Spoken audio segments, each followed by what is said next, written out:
prova de função de duas formas. Primeiro, a atuação horizontal, pedindo para ele trazer a mão direita em direção ao ombro esquerdo, ou seja, levar a mão em direção do ombro oposto. Quando eu faço esse movimento, eu vou estar testando a parte, ó, aqui dá para ver bem no Diego, a parte superior ou a parte clavicular peitoral maior, tá? Então ele vai fazer isso, grau 3, venceu a ação da gravidade. Venceu a ação da gravidade, eu vou colocar uma resistência, grau 4, ou uma resistência maior, grau 5. Além dessa prova das fibras superiores, eu vou ter as fibras oblíquas ou inferiores. Então eu vou pedir para ele, a partir dessa mesma posição, levar a mão em direção ao quadril oposto. Tá? E aí eu vou trabalhar as fibras oblíquas. Então a gente pode pegar, só cuidado para vocês estar em costas. Mas aí nós vamos pegar essa parte aqui, ó, do peitoral. Antes nós pegamos aqui em cima e agora eu vou pegar principalmente a parte de baixo. Eu vou lá, grau 3, dou uma pequena resistência, grau 4, ou uma resistência maior, grau 5. Joia? Só isso a prova de função, sem muito problema. Vamos testar já na sequência o peitoral menor, depois eu falo do encurtamento dos dois. O peitoral menor, ele sai do processo coracoide, tá? Tem inserção nas 3 ou 4 costelas, as 3 primeiras, da terceira, quarta e quinta costela. Tá? Então o peitoral, pode deixar o braço todo lá. O peitoral menor ele sai aqui, ó. Para a gente achar, eu vou querer que vocês localizem novamente o processo coracoide. Por quê? O processo coracoide ele fica na escápula.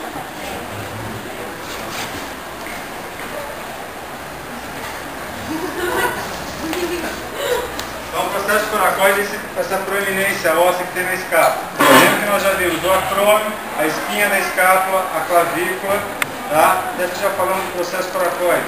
E é importante a gente lembrar que o processo coracoide, ele no processo coracoide tem a origem de 3 músculos importantes. O cabo longo do bíceps, o cabo curto do bíceps, tá? Eu tenho o peitoral menor e ainda tenho o córax braquial. Esses 3 músculos saem do processo coracoide. Então ele é um lugar comum de você ter dor. Para a gente localizar o processo coracoide, a gente vai entrar com os dedos arredondados no úmero, tá? Mais ou menos isso aqui. Minha primeira proeminência óssea que eu localizar.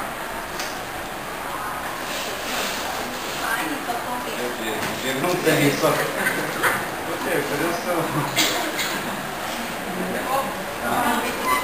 Tá aqui, ó. Então eu tenho aqui a clavícula, acrômio, tá? A cabeça do número redondinho. E aí eu vou pegar o dele, tá bem, ó, bem fora aqui, ó. Bem nessa região. Aqui eu já vou sentir. Então aqui, ó, nessa parte mais redonda, a cabeça do úmero. Aqui eu já consigo sentir uma proeminência óssea que é a grande tuberosidade. E entre a grande tuberosidade e a pequena tuberosidade eu tenho um sulco. Esse sulco é onde passa o cabo longo do bíceps.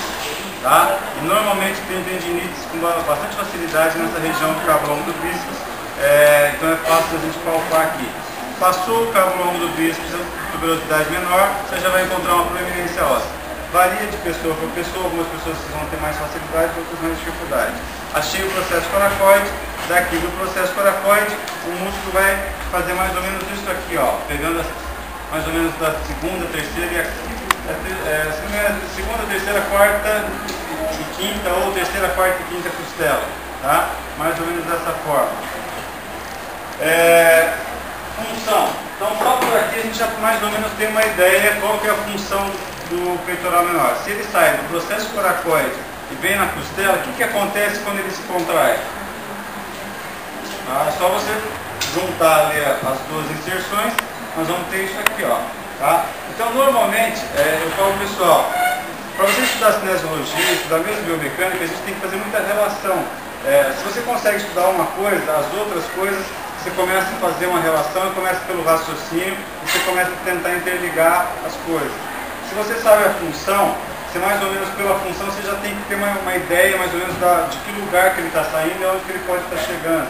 E aí você começa a facilitar, a descobrir qual é a origem de inserção.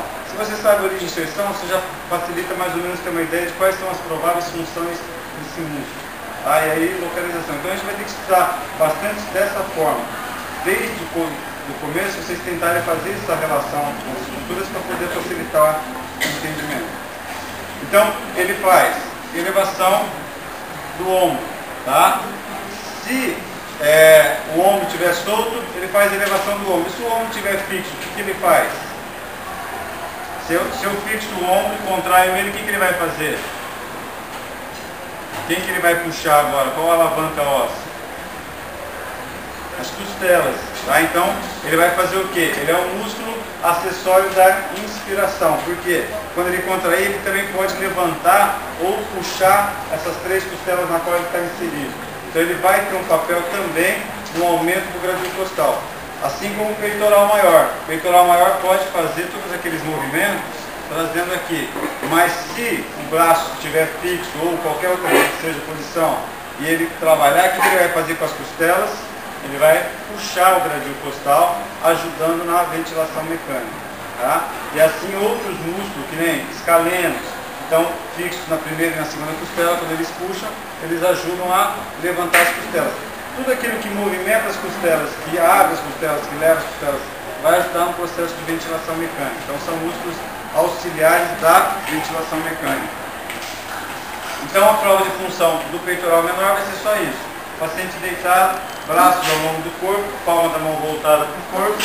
Eu vou pedir para ele, a partir dessa posição, levantar o ombro, só direito. Beleza, fez o movimento, grau 3. Dei uma pequena resistência, grau 4, uma resistência maior, grau 5. Tá? Feita a prova de função do peitoral menor. Um detalhe aí, voltando lá para o peitoral maior. Pedi para o Diego fazer a abdução horizontal.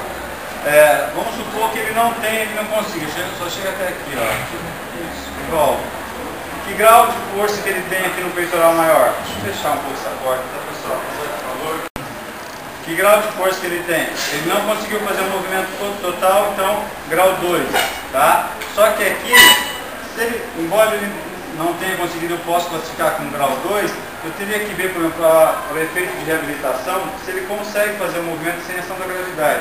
Como que eu poderia testar ou classificar de repente para ver se ele consegue fazer um movimento sem ação da gravidade, se ele consegue o arco total? De sugestão que vocês me dão.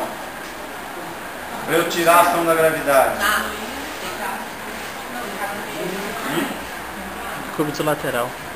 Cúbito lateral, mas aí você vai estar... Aí você vai estar em favor da gravidade, né?